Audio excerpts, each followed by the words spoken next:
नागेन्द्रहाराय त्रिलोचनाय भस्माङ्गरागाय महेश्वराय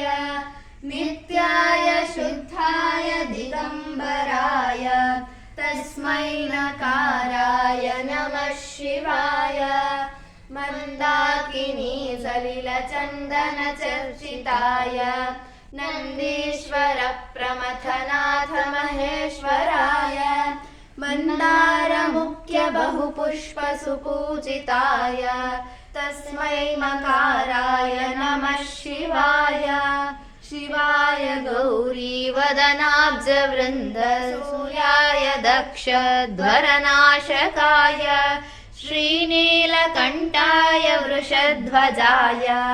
तस्मै नकाराय नमः शिवाय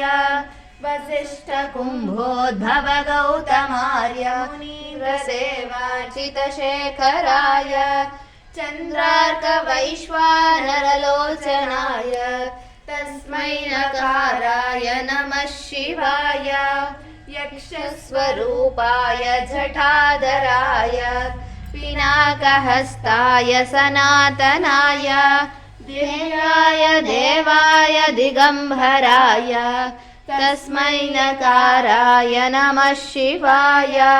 तस्मै यकाराय नमः शिवाय तस्मै यकाराय नमः शिवाय।